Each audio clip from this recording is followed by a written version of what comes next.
Los que vigilan desde el tiempo, por Lovecraft y Derleth. Un día de primavera de 1935 llegó a casa de Nicholas Walters, en el condado de Surrey, Inglaterra, una carta de Stephen Boyle, Monaghan, Prescott y Bigelow, 37 Beacon Street, Boston, Massachusetts, dirigida a su padre Charles Walters, fallecido hacía 7 años. La carta, redactada en un estilo jurídico bastante anticuado, intrigó sobremanera a Nicholas, que era un hombre tímido de la misma edad, casi que el siglo. El mensaje se refería a una propiedad ancestral situada en Massachusetts, que el destinatario de la misiva había heredado hacía 7 años, aunque debido al delicado estado de salud de un tal Ambrose Boyle de Springfield, mi difunto primo, no le había sido notificado en su momento. Ello explicaba la demora de 7 años, durante la cual había permanecido desocupada la propiedad, una casa y diversos edificios anejos situados al norte de la región central de Massachusetts y rodeados de unos 50 acres de terreno. Nicholas Walters no recordaba que su padre hubiera mencionado jamás dicha finca. Cierto que el viejo Walters había sido siempre un hombre muy callado, y que desde el fallecimiento de su esposa, ocurrido unos 10 años antes que el de él, se había ido volviendo cada vez más solitario y arisco, dado la introspección solitaria y extraordinariamente poco comunicativo. Lo que más recordaba Nicholas de su padre era la forma en que le escrutaba las facciones como con cierta aprensión, y que solía mover la cabeza de un lado a otro, como si no le gustase lo que veía, que no sería ciertamente la nariz finamente dibujada, sino tal vez su boca grande, sus curiosas orejas sin lóbulo, o sus ojos grandes y pálidos, ligeramente saltones, siempre protegidos por las gafas que Nicholas usaba desde niño para facilitar su entretenimiento favorito, que era leer. Pero no conseguía recordar que su padre hubiera hecho jamás referencia a los Estados Unidos, a pesar de que el propio Nicholas, según le había contado su madre, había nacido en aquel mismo estado de Massachusetts, mencionado en la carta del procurador. Reflexionó durante 2 días sobre el asunto. Su perplejidad inicial dio paso a la curiosidad. La desgana que le inspiraba emprender tan largo viaje fue siendo sustituida por una curiosa excitación que aureolaba de misterio aquella imprevista finca americana y la dotaba de un creciente atractivo. Así pues, a los 3 días de haber recibido la carta, telegrafió a Stephen Boyle, anunciándole su llegada. En el mismo día reservó un billete de avión para Nueva York y en menos de una semana se presentó en la oficina de Boyle, Monaghan, Prescott and Bigelow. Stephen Boyle, el socio principal, resultó ser un caballero alto y delgado de unos 70 años. Tenía el pelo blanco, pero abundante, y largas patillas. Usaba quevedos que llevaba atados al extremo de una larga cinta de seda negra y poseía un rostro cubierto de arrugas, labios finos, siempre fruncidos, y ojos azules de mirada muy penetrante. Su apariencia general denotaba ese estado de continua preocupación que caracteriza a muchos hombres de negocios, los cuales dan la impresión de tener tantos y tan graves problemas en la mente que el asunto presente apenas merece su atención. Sin embargo, sus modales eran extremadamente corteses. Tras intercambiar los tópicos de rigor, pasó directamente al tema de la herencia. Perdóname usted, Mr. Walters, que vaya derecho al grano. De su asunto sabemos muy poco, pues quien se ocupaba de él era mi primo Ambrose, como creo que le dije en la carta. Ambrose tenía despacho abierto en Springfield. Cuando murió y ordenamos sus papeles, encontramos entre los casos que tenían pendientes el de la finca en cuestión. En el legajo había una nota según la cual, al fallecer él, parece que dice, medio hermano de su padre de usted, la finca debía pasar a este, o sea, a su padre de usted, cuyo nombre figura en un anejo al documento, junto con una observación redactada en el execrable latín de mi primo, que no hemos conseguido interpretar satisfactoriamente, pero que parece referirse a un cambio de nombre, si bien no queda claro de qué nombre se trata.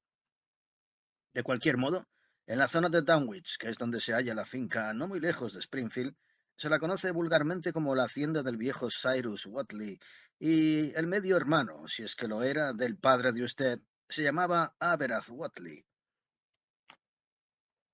Me temo que esos nombres no significan nada para mí, dijo Walters. Según mi madre, yo apenas tenía 2 años de edad cuando nos trasladamos a Inglaterra. No recuerdo que mi padre mencionara nunca a sus parientes de aquí y apenas mantuvo correspondencia con ellos, salvo durante su último año de vida. Tengo razones para suponer que pretendía informarme de algo relativo a nuestros antecedentes familiares, pero sufrió lo que ahora llaman los médicos un accidente cerebral, que le dejó paralítico y privado del uso de la palabra. Aunque la expresión de sus ojos indicaba que quería desesperadamente decirme algo, murió sin haber recuperado el habla, y por supuesto tampoco pudo dejar nada por escrito. Ya veo. Boyle parecía pensativo, como si quisiera llegar a alguna conclusión antes de proseguir. Bien, Mr. Walters, nosotros hicimos algunas averiguaciones, pero no hemos sacado gran cosa en claro. La comarca de Dunwich, que está al norte de la región central de Massachusetts, como le escribí, es un lugar abandonado y perdido. En Aylesbury le llaman la comarca de Watley, y en muchas de las granjas de por allí quedan buzones de cartas que todavía conservan los apellidos de esa familia. Sin embargo, casi todas están abandonadas desde 1928, año más o menos, por algún conflicto o algo que ocurrió allí, y ahora toda la comarca parece en plena decadencia. Pero ya lo verá usted por sí mismo. No obstante, la finca de usted se halla aparentemente en perfecto estado, pues Aberaz Watley murió hace solo 7 años, y un compañero que vivía allí con él hace 3. Ambrose debería haber escrito inmediatamente después de la muerte de Watley, pero pasó varios años en muy mal estado de salud antes de morir, y supongo que por eso no se acordó. ¿Tiene usted algún medio de transporte? Compré un coche en Nueva York, dijo Walters. Ya que he venido hasta aquí, me gustaría hacer algo de turismo por los Estados Unidos. Me gustaría ver Walden Pond, que está de camino hacia Springfield. Por lo menos en esa dirección, observó secamente Boyle. Si podemos hacer algo por usted, no vacile en hacérnoslo saber. Estoy seguro de que podré arreglármelas, dijo Walters Boyle. Boyle pareció titubear un instante. ¿Qué piensa hacer con la finca, Mr. Walters? Ya decidiré cuando la haya visto, comentó este. Pero vivo en Inglaterra y francamente lo que llevo visto de América no me resulta demasiado alentador hasta ahora. Le aconsejo que no se haga ilusiones de poderla vender, ni siquiera por una fracción de su valor total, dijo entonces Boyle. Toda la zona está muy deprimida económicamente. Además, no tiene buena reputación. El interés de Walter se avivó inexplicablemente. ¿Qué quiere usted decir exactamente, Mr. Boyle? El procurador se encogió de hombros. Se cuentan cosas extrañas de Dunwich, pero supongo que en todas las regiones atrasadas existen leyendas análogas. Probablemente se trata de exageraciones. Walter se dio cuenta de que Boyle no tenía intención de referirle en concreto ninguna de las habladurías, si es que las conocía. ¿Cómo puedo llegar hasta allí?, se informó. Queda lejos de las grandes carreteras.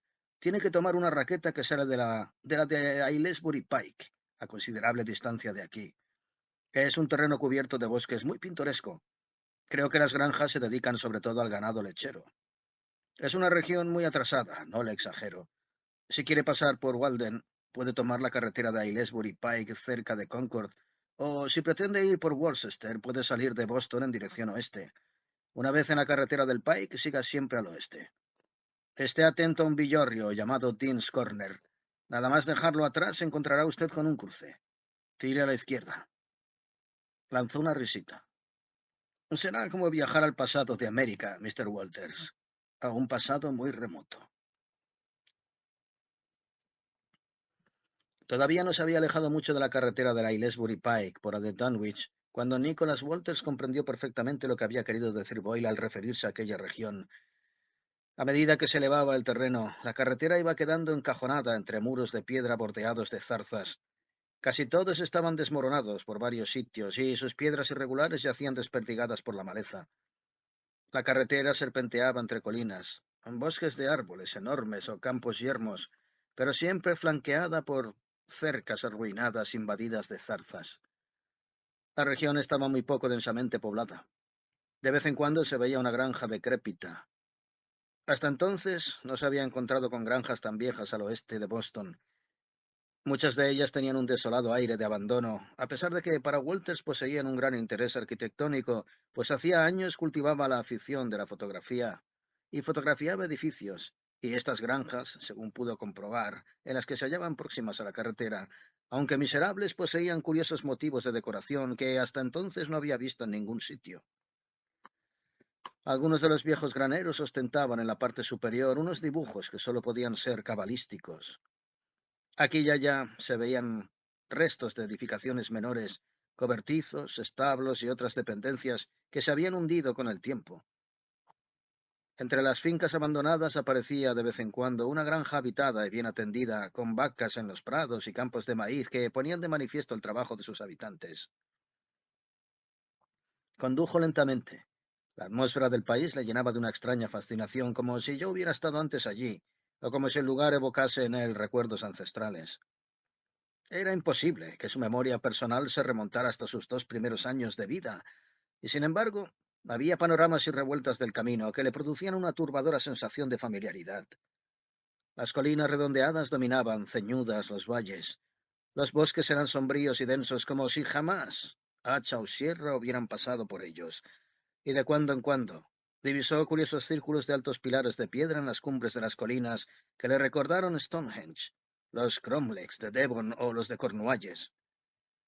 En ocasiones las montañas se veían cortadas por profundas gargantas, cruzadas por toscos puentes de madera, y otras veces se podía distinguir fugazmente por entre las colinas el curso del río Miskatonic, que, según había visto en el mapa de carreteras, nacía no lejos de la comarca de Dunwich y serpenteaba a través del valle para desembocar en el mar junto a Arkham. También divisó algunos de los pequeños afluentes del Miskatonic, que eran poco más que riachuelos, y que muy probablemente tenían sus fuentes en las colinas. Una vez percibió la columna blanco-azulada de una cascada. Aunque las montañas encajonaban la polvorienta carretera durante casi todo el camino, a veces dejaban claros que permitían divisar altos páramos y ciénagas, y más granjas o lo que quedaba de ellas. El paisaje era tremendo. Las colinas que lo circundaban, las altas cumbres lejanas coronadas de pilares, las granjas desiertas y lúgubres, todo se combinaba para producirle la impresión de que entre esta zona y los campos que se extendían a los lados de la carretera de la Aylesbury Pike, debía haber atravesado alguna misteriosa hendidura en el tiempo y el espacio. En relación con los alrededores de Boston, la comarca de Dunwich parecía a siglos de distancia. El talante de la región se fue apoderando también de él.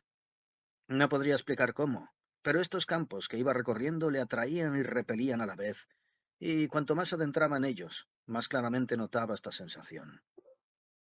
También le fue aumentando el convencimiento de que ya había estado antes allí, aunque se sonriera de sus propios pensamientos, los cuales no le inquietaban, sino que despertaban en él cierta remota curiosidad. Sabía que estas sensaciones son comunes a toda la humanidad y que solo los ignorantes y supersticiosos leen en ellas significados secretos y misteriosos. De pronto la carretera desembocó en un valle más amplio, y allí en la otra orilla del río Miskatonic divisó por fin el pueblo de Dunwich, agazapado entre el río y la montaña redonda que se alzaba detrás. Cruzaba el río un singular puente cubierto, reliquia de aquel remoto pasado a que sin duda pertenecía también el propio caserío. Al salir del puente vio carcomidos tejados puntiagudos, casas desiertas y ruinosas dominadas por una iglesia de roto campanario. Era un lugar de desolación, y hasta la gente de la calle parecía abrumada y envejecida por algo más que por el paso del tiempo. Detuvo el coche junto a la iglesia del campanario en ruinas, la cual evidentemente servía ahora de almacén, y entró a preguntar por la finca que había venido a inspeccionar. Detrás del mostrador había un individuo de rostro descarnado. La granja de Aberth Wheatley, repitió el tendero, mirándole fijamente y moviendo la boca como si estuviese masticando la pregunta de Walters. ¿Es usted familia? ¿Es pariente de los Whatley? Me llamo Walter. Vengo de Inglaterra. El tendero pareció no oír. Estudió a Walter con intención y curiosidad no disimulados. Usted se parece a los Whatley, Walter. Nunca he oído ese apellido por aquí. La granja de Whatley, le recordó Walter. Lo menos hay 20 granjas de Whatley por aquí, pero usted dice la de Aberth. Está cerrada.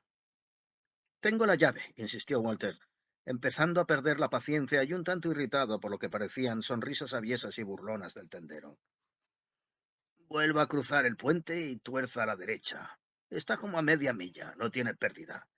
Tiene una cerca de piedra por la parte que da al río y bosques por los otros 3 lados. Pero no era de Aberth, sino de Cyrus Whatley, del viejo Cyrus, que era un hombre leído y con estudios, dijo con una mueca poco agraciada, y añadió: Usted también es hombre de estudios. Se le nota por la forma de vestir. Oxford, dijo Walter. Nunca lo he oído. Con estas palabras se volvió hacia el interior del almacén, dando por terminada la conversación. Pero algo debió quedarle rondando por la mente, porque cuando llegaba al umbral de la puerta, el tendero se dirigió nuevamente a él. Yo soy Tobias Watley. Usted parece de los nuestros. Tenga cuidado allí, ¿eh? Nadie vive en la casa, pero usted tenga cuidado de todas maneras. El énfasis especial que puso en la palabra vive llenó a Walters de oscuros presagios, pese a que las supersticiones no formaban parte de su equipaje cultural. Salió del almacén con el corazón roído por una sutil ansiedad. Siguió las indicaciones de Tobias Watley, y no le fue difícil dar con la casa. Mientras conducía el coche hacia la cerca de piedra que bordeaba la desigual carretera, Walter se dio cuenta de que la casa era muy anterior a la generación de Cyrus Watley. Debía haber sido construida a principios del siglo XVIII y poseía unas líneas clásicas que la distinguían de las desvencijadas casas del pueblo y de las granjas que había visto junto a la carretera. Era una estructura de madera asentada sobre una base de piedra arenisca parda y sin duda poseía muros muy gruesos. Tenía una planta y media de altura, pues el cuerpo central de la casa se elevaba por encima de las alas laterales. Una amplia galería recorría la fachada delantera de la parte central, enmarcando una puerta de estilo Reina Ana con aldabón de bronce.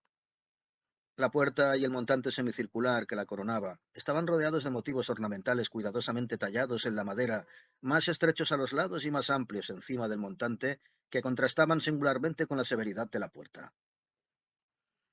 En su día la casa había estado pintada de blanco, pero ya habían pasado muchos años desde que le dieran aquella primera mano de pintura. Ahora tenía en general un color parduzco que denotaba muchos decenios de intemperie.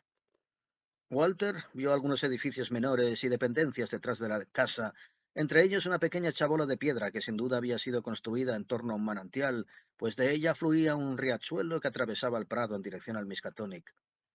A la izquierda de la casa y unas 2 yardas de distancia pasaba un camino que conducía a las dependencias exteriores y que en su día había sido paso de carruajes, pero llevaba tanto tiempo abandonado que en él habían crecido hasta árboles. Al llegar allí, Walter no pudo seguir adelante y paró el coche. La llave que le había dado Boyle encajaba en la puerta principal. Le costó algún trabajo abrirla, lo cual no era de extrañar, pues probablemente llevaba cerrada desde la muerte de su último residente, que había sido el compañero de Averath. Por fin se abrió y Walter penetró en un amplio vestíbulo que debía ocupar toda la fachada delantera del cuerpo central de la casa. En la pared de enfrente había 2 bellas puertas dobles de caoba. También estaban cerradas, pero encontró las llaves correspondientes en el llavero que le había proporcionado Boyle. Al ver la casa, Walters quedó sorprendido por la falta de señales de saqueo y vandalismo, pese a hallarse situada tan lejos de las carreteras transitadas. Pero al abrir las puertas dobles quedó más asombrado aún, pues la estancia estaba perfectamente amueblada y en perfecto estado, salvo cierta cantidad de polvo y telarañas que tampoco era excesiva. Daba la impresión de que todo seguía en su sitio. Teniendo en cuenta sobre todo lo apartada que estaba la casa y lo solitario del paraje, le pareció raro que se hubiera salvado del saqueo y la destrucción habituales en los edificios abandonados. Además, casi todo el mobiliario era de época, auténtico, mucho más valioso que las piezas que suelen vender los anticuarios. Toda la casa estaba construida en torno a esta habitación, que tenía el techo muy alto, lo cual explicaba la mayor altura del cuerpo central de la casa. La pared del fondo estaba ocupada por una chimenea enmarcada por paneles de madera exquisitamente trabajados, que a la derecha disimulaban un escritorio empotrado y una vitrina situada encima de él. La pared donde se abría la chimenea estaba coronada por una gran talla ornamental en cuyo centro se había instalado un espejo circular convexo, de poco más de 1 pie de diámetro. La talla tenía forma triangular, y su ángulo superior llegaba casi al techo. A uno y otro lado de la chimenea se extendía una librería que rodeaba toda la habitación, excepto las puertas. Walter se dio cuenta enseguida de que los estantes estaban repletos de libros muy antiguos. Se acercó y examinó algunos de ellos. Nada posterior a Dickens podía encontrarse entre aquellos tomos encuadernados en piel, muchos de los cuales estaban en latín u otros idiomas. Encima de uno de los estantes había un telescopio. Las compactas hileras de libros se veían interrumpidas de vez en cuando por pequeños adornos, como tallas, figurillas y ciertos objetos que parecían aparatos antiguos. Sobre la maciza mesa que ocupaba el centro de la estancia había papeles, pluma, tinta y varios gruesos libros de contabilidad, como si los acabaran de dejar ahí para volverlos a utilizar enseguida. Walter se preguntó qué clase de cuentas podía haber llevado el anterior habitante de la casa. Se acercó a la mesa y abrió uno de los libros. Le bastó una mirada para comprobar que en ellos no se llevaba contabilidad alguna. Las páginas estaban cubiertas de menuda caligrafía, tan apretada que cabían 2 renglones en cada línea impresa del libro.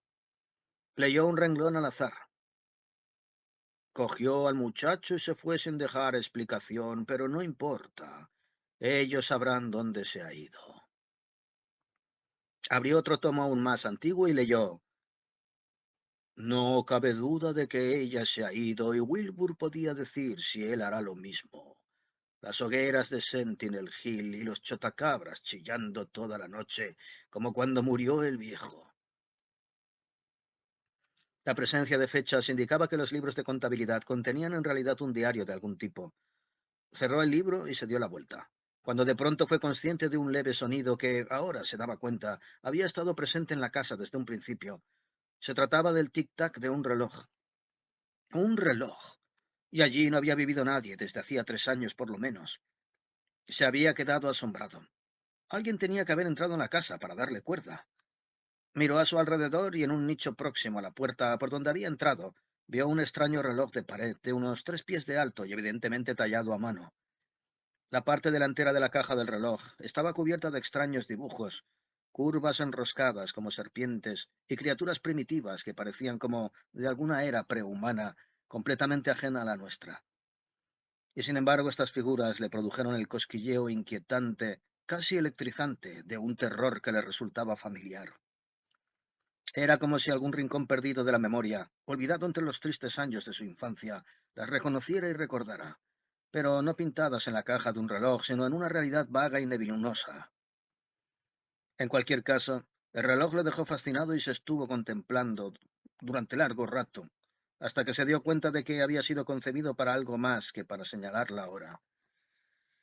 En efecto, los números y letras de la esfera indicaban otra cosa que minutos y horas, o que días, si a eso vamos. Apartó su atención del reloj y se retiró de la habitación.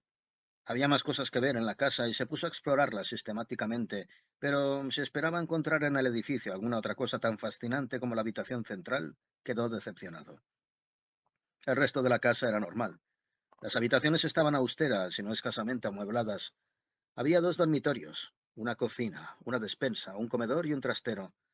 Bajo la techumbre había 3 cuartitos abuhardillados, usados también como trasteros o desván, y un dormitorio. Las habitaciones abuhardilladas resultaban íntimas, agradables y cómodas. Cada una tenía una ventana diseñada de un modo que él no había visto nunca, y que armonizaba perfectamente con la estructura de las buhardillas. Pensó que debía hacer fotografías de la casa para añadirlas a su extensa colección.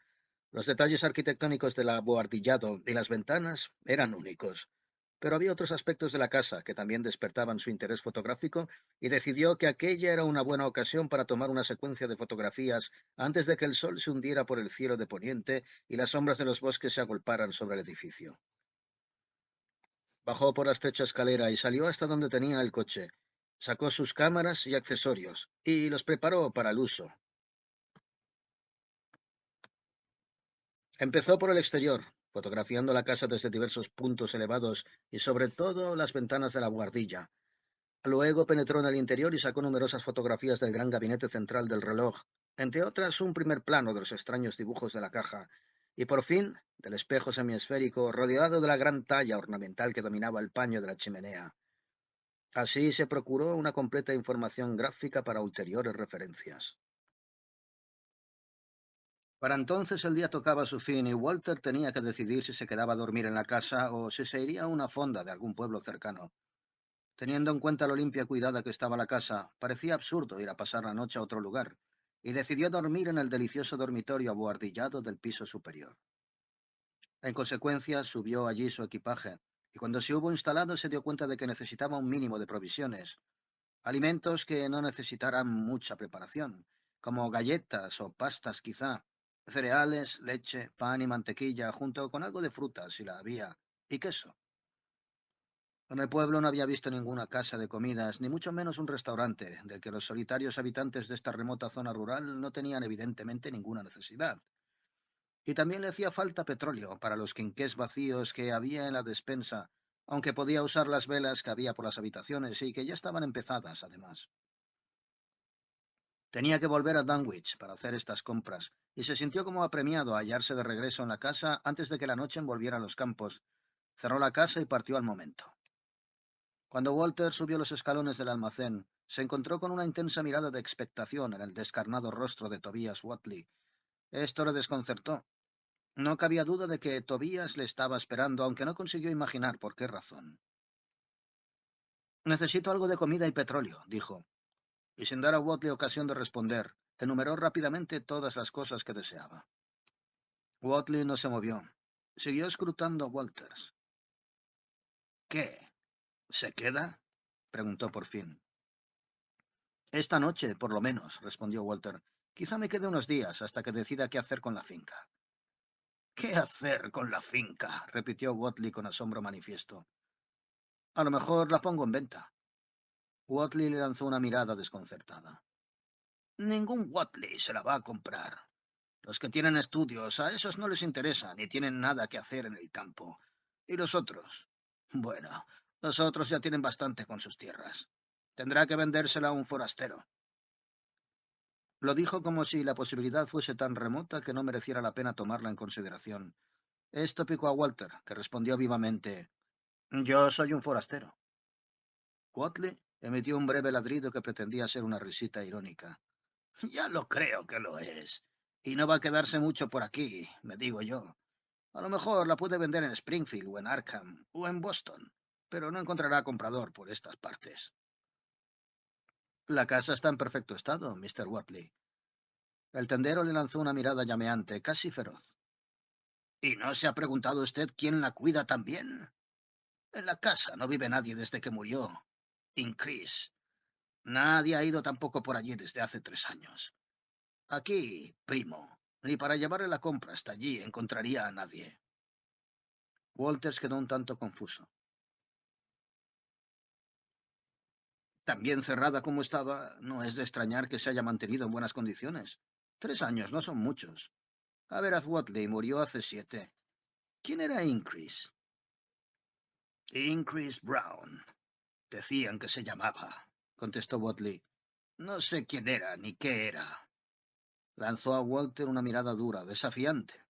Ni de dónde venía. Era de Aberaz. Qué extraña manera de decirlo, pensó Walter. Un buen día estaba allí, prosiguió el tendero, y después, todos los días estaba allí. Seguía a Aberaz como un perro, y luego otro día ya no estaba allí. Dicen que murió. ¿Y no vino nadie a reclamar su cuerpo? No, contestó secamente Watley. Cada vez le parecía más claro a Walter, para gran asombro suyo, que Tobias Watley le miraba como con cierto desprecio, como si él, Walter, careciera de determinado conocimiento básico que debiera poseer. Esto le molestaba, pues Watley era evidentemente un palurdo que no debía haber terminado ni la escuela primaria. Resultaba irritante que le mirara con tan mal disimulado desdén, sobre todo porque notaba que su actitud no era la del rústico ignorante que siente antipatía instintiva hacia todo hombre cultivado. Walter se sintió tan perplejo como irritado, y luego la misma irritación se le fue desvaneciendo a medida que le aumentaba la perplejidad. Watley seguía hablando, y sus palabras estaban llenas de extrañas alusiones y referencias misteriosas. De vez en cuando lanzaba una mirada especial a Walter, como esforzándose en captar algún signo de comprensión que éste pudiera querer disimular. Mientras escuchaba a Watley, su confusión iba en aumento. De lo que le dijo mientras colocaba en el mostrador los encargos de Walter, se desprendía que Aberth Watley, a pesar de que tenía estudios, era tan evitado por los Watley cultivados como por la rama socialmente degradada de la familia. En lo que respecta a Increase Brown, era un personaje indefinido, que en el curso del monólogo de Watley solo quedó descrito como descarnado y muy oscuro de piel, con ojos negros y manos huesudas. Nunca le hemos visto comer. Cuando murió Aberth, no vino nunca por comida. Pero siempre faltaba algún pollo, y una vez un cerdo y otra vez una vaca, y la gente decía cosas malas. En suma, que Increase Brown era detestado y temido y también eludido, si bien no parece que fuera muy difícil de eludir. Walters no pudo evitar la conclusión de que los habitantes de Dunwich manifestaban hacia Brown algo más que la hostilidad común de muchos campesinos ignorantes hacia los forasteros. Pero cuando Watley le miraba a los ojos, disimulada o abiertamente, según los casos, ¿qué buscaban ellos? ¿Qué reacción esperaba? Watley consiguió provocar en Walters la profunda e inquietante convicción de que no solo esperaba que reaccionara de una forma determinada, sino que además tenía que reaccionar así. La inquietud no le abandonó al salir del almacén ni de Dunwich. Cuando detuvo el coche junto a la casa del bosque, seguía confuso y perplejo. Tras una cena ligera, salió a dar un paseo vespertino para reflexionar sobre qué le convenía hacer. Pensó que era una locura pretender vender la finca en Boston, pues la comarca de Dunwich está demasiado lejos de ese centro urbano y no posee atractivos para ningún posible comprador que resida en las ciudades costeras. Sería mejor ponerla a la venta en Springfield, pues Dunwich no está demasiado lejos de esa ciudad, aunque precisamente por ello también era posible que la mala fama de Dunwich hubiera llegado hasta allí y disuadiera a los inversores. Pero incluso mientras daba vueltas a ese problema, él mismo se daba cuenta de su propia falta de convicción. Todavía no estaba seguro de querer irse tan pronto de allí. En la casa y en lo que de ella se contaba, había algo que le interesaba casi hasta la obsesión. Las insinuaciones y sugerencias de Watley, añadidas a las que tan casualmente había dejado caer el abogado Boyle, empezaban a convencer a Walters de que quedaban muchas cosas por averiguar en la casa antes de ponerla en venta. Además, la finca era suya y no tenía por qué quitársela de encima a toda prisa, ni siquiera aunque otra parte de sí mismo estuviera deseando regresar a Inglaterra. Mientras paseaba dando vueltas y más vueltas a estos problemas, el crepúsculo se fue convirtiendo en noche cerrada y empezaron a brillar las estrellas entre las copas de los árboles y por encima de la casa. Allí estaban Arturo y Spica. Vega se elevaba por el nordeste y las últimas constelaciones del invierno se acercaban ya al horizonte de poniente. Capella y los gemelos seguían al Tauro y al Gran Orión, acompañados de los Canes hasta más allá del borde occidental. La noche estaba perfumada por los aromas del bosque, como por un almizcle vegetal que se mezclaba con el olor a agua corriente del arroyo cercano y del propio Miskatonic, que tampoco estaba muy lejos. También percibió como una marea creciente de sonidos procedentes de los bosques próximos y del círculo de montañas que rodea a Dunwich. Al principio solo eran voces de pájaros, cantos y gritos cada vez menos frecuentes de las aves diurnas, chillidos en aumento de las nocturnas. Reflexionó sobre lo distinta que es la noche en el campo americano y en Inglaterra. Aquí, en la zona centro-septentrional de Massachusetts, no se oían cucos ni ruiseñores, pero en cambio vociferaban los chotacabras, y de vez en cuando sonaba en las alturas el grito de alguna especie americana de halcón nocturno, acompañado del estruendo del viento en sus alas al dejarse caer en picado y enderezar el vuelo a continuación. Tampoco escaseaban las voces de batracios que parecían surgir no solo del río, sino también de cada charco o marisma de los alrededores, formando un coro de gaitas ululantes típico de aquella época del año. Pero mientras escuchaba, percibió otros sonidos que no parecían provenir de ave ni de anfibio. Cesaron los chillidos y el estruendo eólico del halcón nocturno, y voces más extrañas ocuparon su lugar, parecidas a notas de flauta o a cantos de gaita que ciertamente no procedían de ranas ni de sapos. Se detuvo a escuchar, y aunque distorsionados por la distancia, oyó inconfundibles gritos humanos que venían de arriba y de lejos.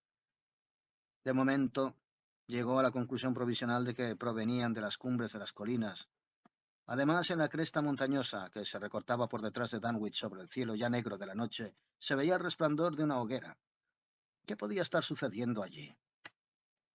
Pero había otros ruidos extrañamente turbadores, ruidos animales de uno u otro tipo, pero que él no había oído jamás, a pesar de haber visitado parques zoológicos y hallarse familiarizado con gritos, graznidos y trompeteos de muchos animales ajenos a las islas británicas, procedentes de todo el vasto ámbito de la Commonwealth.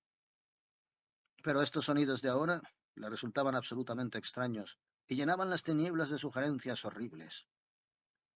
En ciertos momentos la intensidad de las voces parecía ir increciendo, pero luego volvía a su volumen normal y se mezclaba con los sonidos nocturnos de los bosques y las ciénagas, armonizando extrañamente con la llamada incesante de los chotacabras y las ranas.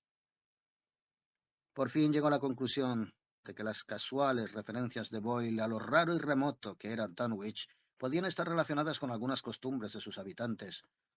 Ejemplo de las mismas podía ser lo que estaba sucediendo aquella noche en las colinas. Se encogió de hombros, descargándose de toda ulterior preocupación sobre el tema, y regresó a la casa con intención de revelar las fotografías que había tomado. Ya tenía planeado pasar así la velada, y con esta finalidad había instalado en ella su material de revelado. En la cocina había una bomba de cisterna que le proporcionaría el agua necesaria, y cualquier habitación de la casa le serviría de cuarto oscuro, pues la casa estaba aún más oscura que los bosques, iluminados por el vago resplandor de las estrellas. La falta de electricidad, sin embargo, dificultaría un tanto sus preparativos. A pesar de trabajar intensamente, tardó más de lo previsto en terminar la primera tanda de fotografías y ponerlas a secar. Desde luego, no es que se hubiera olvidado de revelar fotografías, pero no quedó del todo satisfecho con las que había tomado en el interior de la casa, sobre todo en el despacho, esa curiosa habitación central que era como un vértice en torno al cual se había construido el resto de la casa. Además, en la fotografía que había hecho al motivo ornamental que coronaba la chimenea, encontró algo extraño que le sorprendió. La quitó, todavía húmeda de la cuerda, y se la llevó a una habitación adyacente para verla con mejor luz. La pared y la talla ornamental habían salido nítidas y muy bellas, pero en el ojo del espejo habían aparecido unas extrañas veladuras. Las examinó durante un rato, sintiéndose cada vez más inquieto. No acababa de creerse lo que imaginaba ver, y lo que imaginaba ver le producía honda desazón. Regresó al improvisado cuarto oscuro, localizó el negativo en cuestión y se puso a ampliar la parte correspondiente al motivo ornamental. Una vez realizado esto, volvió de nuevo a la habitación de al lado y examinó fijamente el resultado de su trabajo. No había confusión posible. Las veladuras que le habían llamado la atención eran las inconfundibles siluetas de dos caras humanas. Una la de un viejo, con barba. Miraba directamente afuera desde el cristal. La otra, la cara esquelética de ave de presa, con la piel pegada a los huesos, se asomaba por detrás del primero, ligeramente inclinada como en signo de sumisión al viejo, aunque en realidad éste no parecía de más edad que el otro, pese a que llevara barba y el rostro apergaminado del otro estuviese exento de todo ornamento piloso. El asombro de Walter no conoció límites. De no tratarse de una fotografía, habría catalogado tales siluetas entre las ilusiones ópticas, pero una fotografía no podía mentir, y a él le fue imposible explicarse aquellas siluetas con razones convincentes. Le extrañó no haberse fijado en ellas cuando estuvo contemplando el adorno de la pared, pero quizás su examen había sido demasiado rápido, o había algún reflejo en el cristal que le impidió distinguir las siluetas. Inmediatamente cogió una de las lámparas que estaban encendidas y se fue al despacho. Cuando se aproximaba a las abiertas puertas del mismo, su sorpresa aumentó más aún.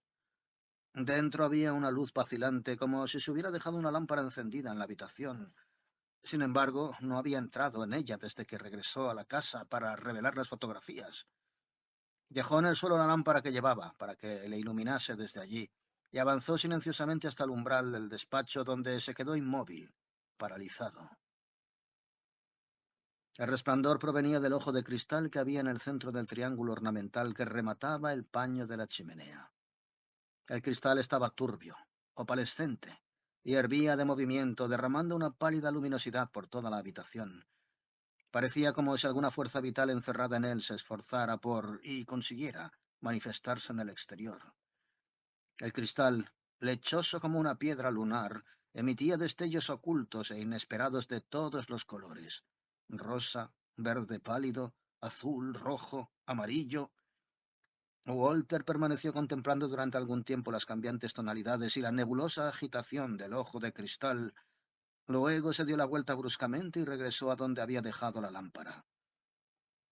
La cogió y volvió a entrar en el despacho, pero la luz de la lámpara ejerció un efecto negativo sobre el resplandor del ojo redondo de la pared. Las arremolinadas nubosidades se serenaron y disminuyó el resplandor. Los destellos de colores se inmovilizaron. Esperó un rato junto a la chimenea vigilando, pero nada sucedió. Todo había quedado en calma. En un rincón de la estancia había una escalera de mano que sin duda servía para alcanzar los libros de los estantes más altos de la librería. Walter cruzó la habitación, la cogió y la apoyó encima de la chimenea. Luego volvió a coger la lámpara y subió con ella por la escalera hasta quedar casi a la misma altura que el insólito ornamento. En primer lugar, examinó atentamente el propio ojo redondo de la pared. Tras escudriñarlo durante unos momentos, lo único que habría podido asegurar con toda certeza es que no se trataba de ningún tipo corriente de espejo. Ni siquiera estaba seguro de que fuera de cristal. Por su aspecto y sin contar su tamaño, podría haber sido un ópalo, pero tampoco lo era. La talla que lo enmarcaba era igual de desconcertante. El ojo parecía engastado en el centro óptico del motivo ornamental, que tenía forma de frontón triangular. A primera vista su diseño parecía clásico y convencional, pero ahora a la luz de la lámpara que sostenía Walters, ofrecía una inquietante semejanza con una especie de pulpo enorme y ultraterreno, cuyo gigantesco ojo central era el espejo convexo, opaco ya, aunque todavía empañado por una pálida luminosidad que a veces incluso variaba de un modo muy especial. Todo ello ejercía tan poderosa fascinación sobre Walter que le resultaba difícil apartar la vista. Era como si estuviera seguro de que iba a aparecer algo en el cristal. Y además, siempre que dejaba deslizar la mirada por las tenticulares líneas de la talla, acababa por volver al cristal convexo como si algo fuera a suceder en él. Pero no pasó nada. Que poseía cierta luminosidad propia era innegable, pero ¿de dónde procedía esa luminosidad? Constituía de momento un misterio insoluble. Walter fue bajando de mala gana los peldaños. Una vez en el suelo volvió a contemplar la talla triangular. Era innegable que los relieves componían una figura como de pulpo, pero resultaba igualmente evidente que no representaban a un pulpo corriente. Apagó la luz y esperó a comprobar los efectos de la oscuridad. Al principio todo quedó tan oscuro que le fue imposible distinguir incluso las paredes, pero a los pocos momentos empezó a manifestarse una tenue iridiscencia. Para Walters no supuso ninguna sorpresa observar que emanaba del ojo convexo situado en el centro del ornamento que coronaba la chimenea. Y la habitación volvió a iluminarse con un leve resplandor, como un momento antes. El ojo convexo se veía agitado de nuevo. En su interior se removía una especie de nube azotada por un viento huracanado que despedía vivos destellos de colores. Mientras miraba el fenómeno e intentaba encontrar alguna explicación a las portentosas propiedades del cristal, Walter se fue dando cuenta poco a poco de que, mezclado a su interés, había cierto grado de compulsión.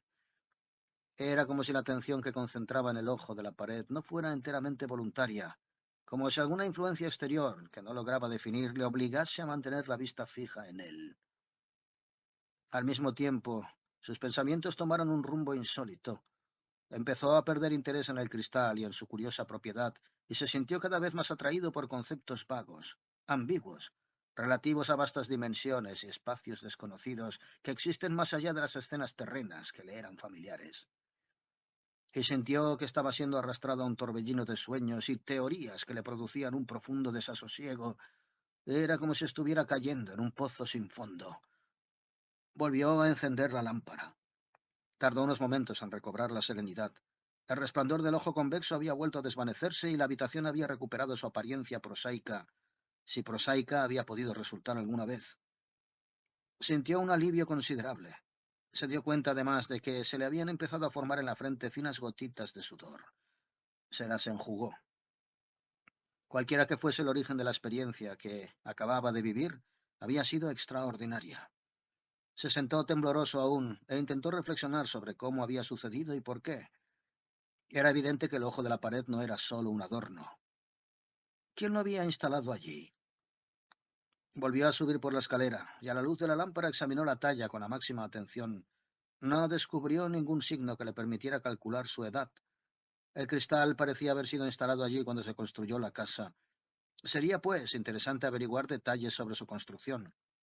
Y como muy probablemente en Dunwich ya no vivía nadie de aquella época, tendría que investigar por otro lado. También debería averiguar todo lo que pudiera de sus anteriores habitantes. Quizá hubieran sufrido experiencias análogas o incluso más intensas y duraderas que la suya. Esta posibilidad le llenó de inquietud, pero a la vez de excitación y curiosidad.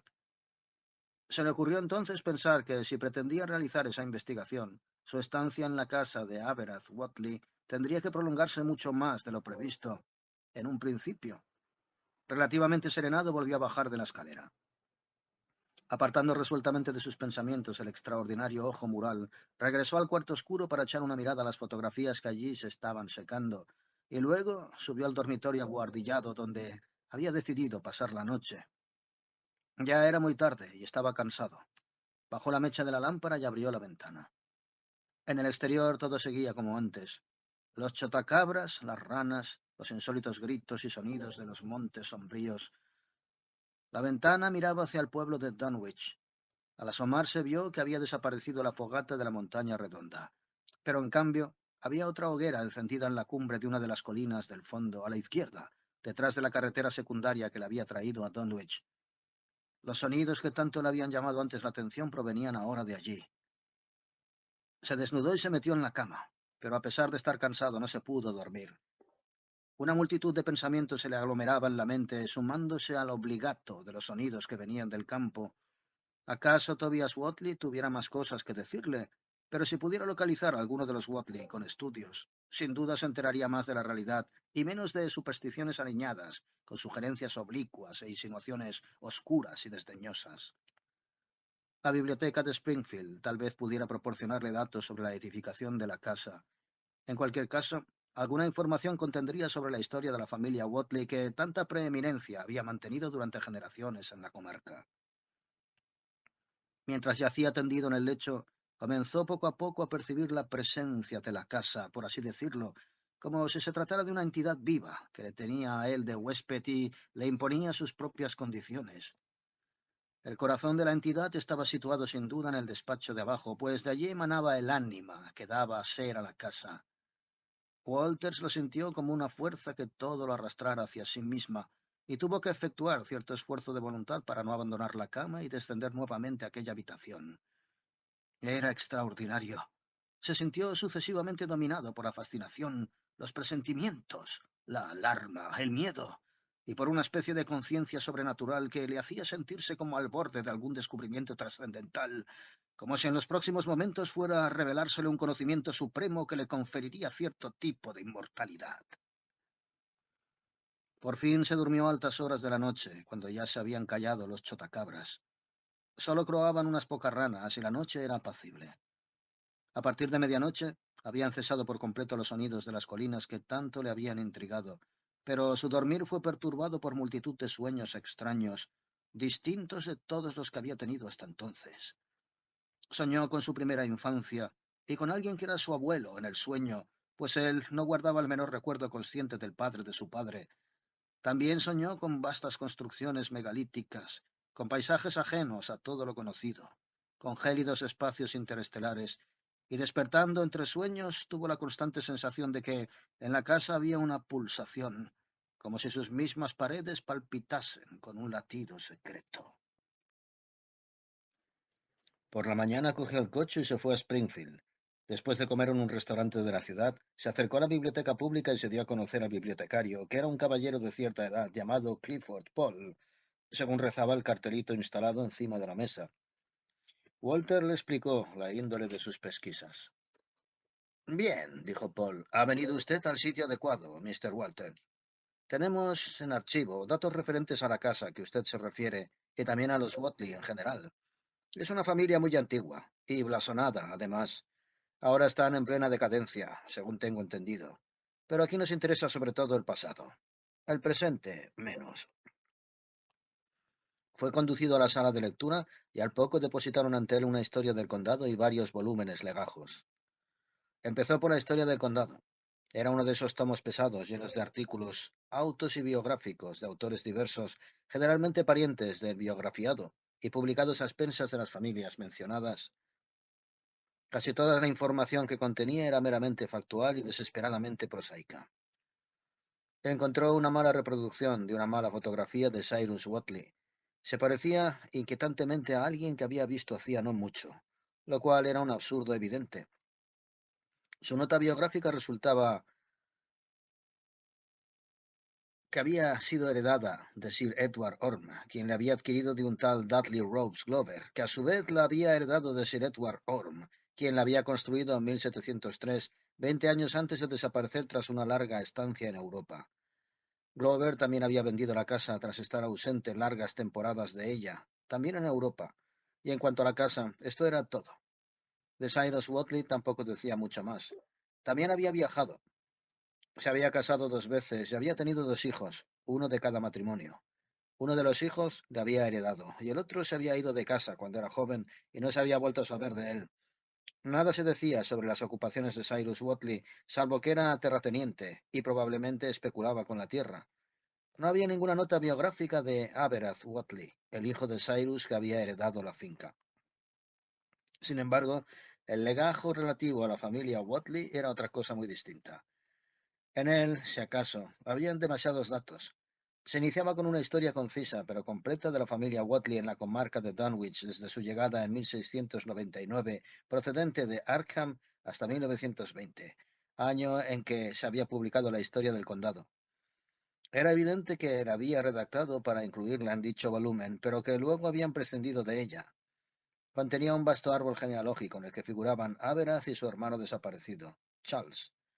También había muchas biografías breves de miembros de la familia, generalmente en forma de notas necrológicas tomadas del Springfield Republican o del Arkham Advertiser. Pero había asimismo otros documentos y escritos sin clasificar, y Walters decidió dedicar más atención a estos que a las notas necrológicas oficiales, pues quien se había ocupado de incluirlos en el legajo poseía mucha más imaginación que el término medio de los bibliotecarios. Estos documentos trataban de asuntos y hechos locales relacionados de una u otra forma con los Whatley. En uno de ellos, por ejemplo, se reproducía un apasionado sermón pronunciado en 1787 por el reverendo Jephat Hawke, llegado de Arkham para ponerse al frente de la iglesia metodista de Dunwich. Dícese de cierta familia de estos contornos que se han asociado con el diablo y que crían monstruos, así por artes mágicas como por los pecados de la carne. Pero ya hace 40 años, mi predecesor, el reverendo Abijah Hoadley, predicó sobre este tema desde el púlpito de la iglesia congregacionista de este mismo pueblo. Estas fueron entonces sus palabras.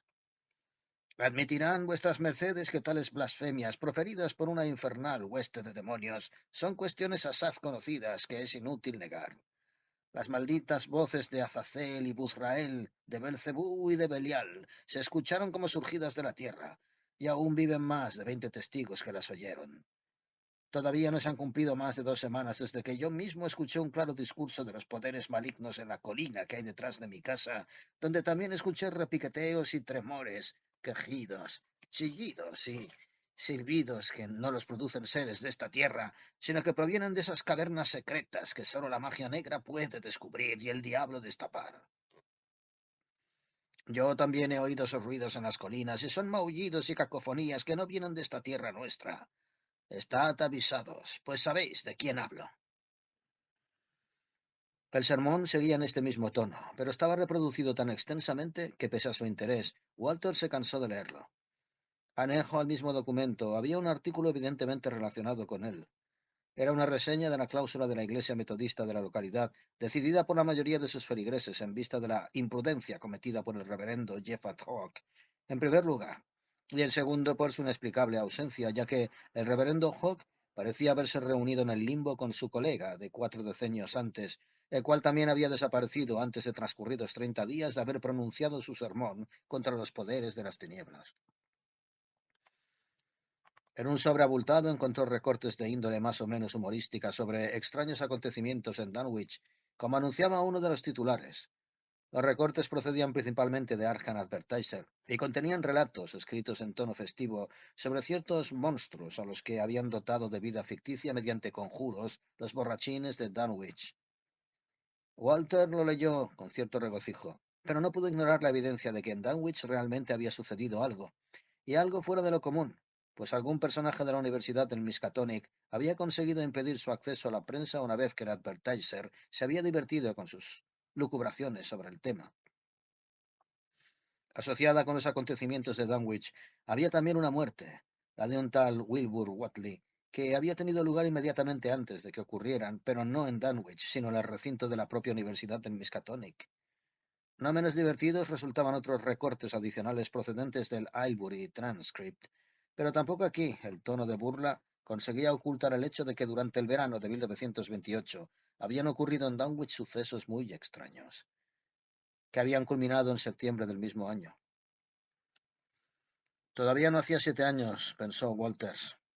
En los papeles se mencionaba el nombre de un tal Dr. Henry Armitage, bibliotecario de la Universidad del Miskatonic, en relación con los sucesos de Dunwich.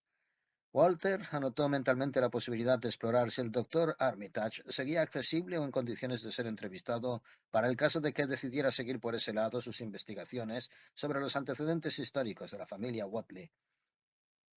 En realidad no había nada concreto en los acontecimientos ocurridos en la comarca de Dunwich. Los únicos hechos definitivamente establecidos parecían limitarse a la muerte de numerosas cabezas de ganado y otros animales, y a la desaparición de ciertos lugareños. Pero incluso en lo referente a estos últimos, sus nombres aparecían modificados e incluso cambiados en las distintas reseñas.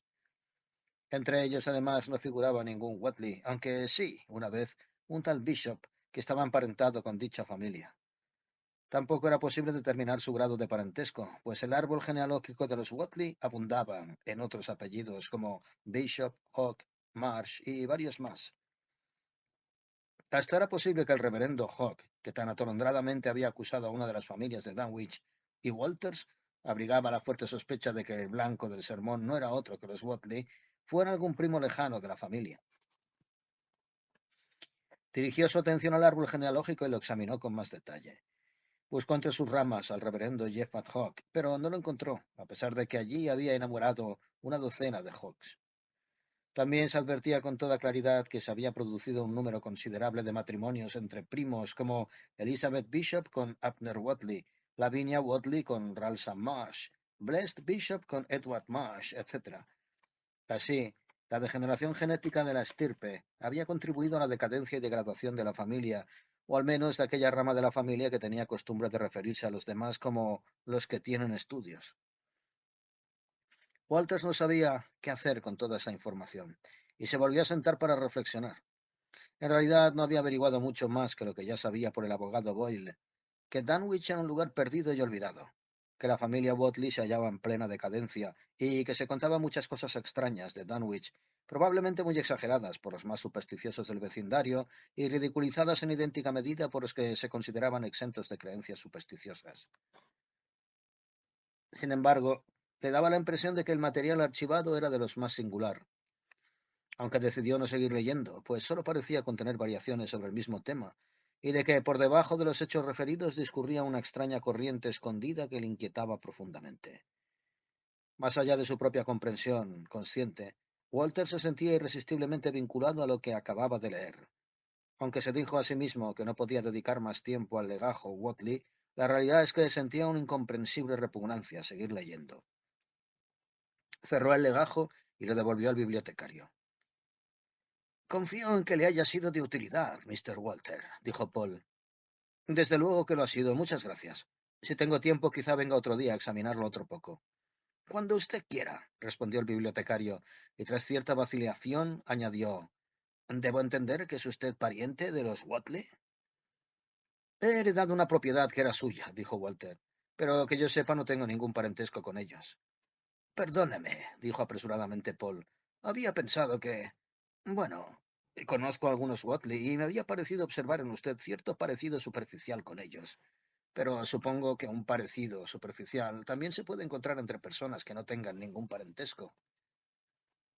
Así es, en efecto, convino amablemente Walter, pero se sentía molesto y a la vez un tanto alterado.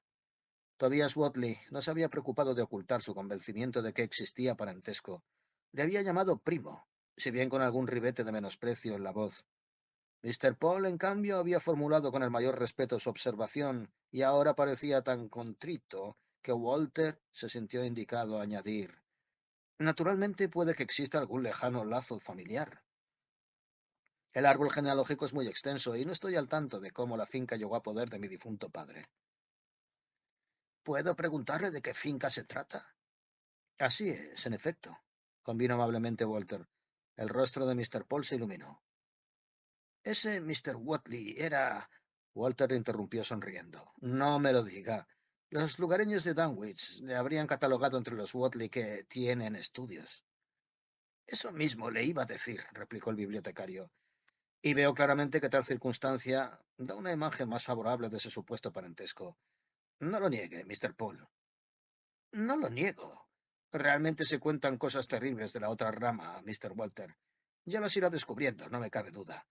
Sé que esos recortes que ha estado usted examinando tratan muy por encima del tema, pero en ellos hay más o menos dosis de verdad, y estoy convencido de que me han ocurrido cosas muy extrañas, e incluso, me atrevo a decir horribles, en algunos puntos remotos de la comarca de Dunwich.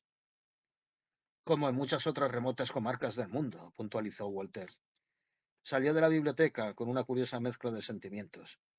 No podía descartar por completo la posibilidad de estar emparentado con el clan Watley.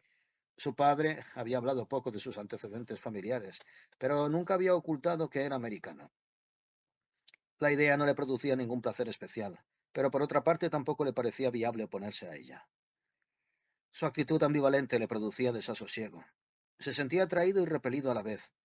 Nunca hubiera creído que la Inglaterra que había dejado hacía tan poco tiempo le pudiera parecer ahora tan lejana. La campiña de Dunwich, hacia donde había puesto rumbo con el coche, despertaba en él una atracción indefinible, pero no solo porque la naturaleza rústica y silvestre de la comarca ofreciera un sombrío atractivo estético, sino también porque en ella palpitaba algo absolutamente ajeno que le impulsaba, cada vez más deprisa, cada vez más enloquecidamente, hacia alguna meta inmensa y desconocida. Meta que al ritmo acelerado que llevaba la humanidad resultaría fatalmente destructiva para la civilización e incluso para el hombre. Cuando llegó a la casa, ésta parecía estarle esperando, como si hubiera estado acechando su regreso. La extraña presencia era casi tangible, pero no logró identificar su procedencia, aunque volvía a experimentar la impresión de que la habitación central constituía el corazón de la casa. Casi esperaba escuchar de un momento a otro la misma singular pulsación que había percibido durante la noche. Esta absurda impresión pasó, pero al entrar en la habitación central sufrió otro sobresalto. La habitación ahora que la veía parecía haber sido arreglada para recibir compañía. La silla estaba colocada junto a la mesa y encima de ésta se hallaban dispuestos los falsos libros de contabilidad. Cruzó la estancia y se sentó ante la mesa. Ya había hojeado anteriormente los libros, pero ahora abrió la tapa del primero de ellos y descubrió un sobre aplastado, en cuya superficie había escrito «Para el que vendrá». No estaba cerrado. Lo tomó y extrajo de él la delgada hoja de papel plegado que contenía.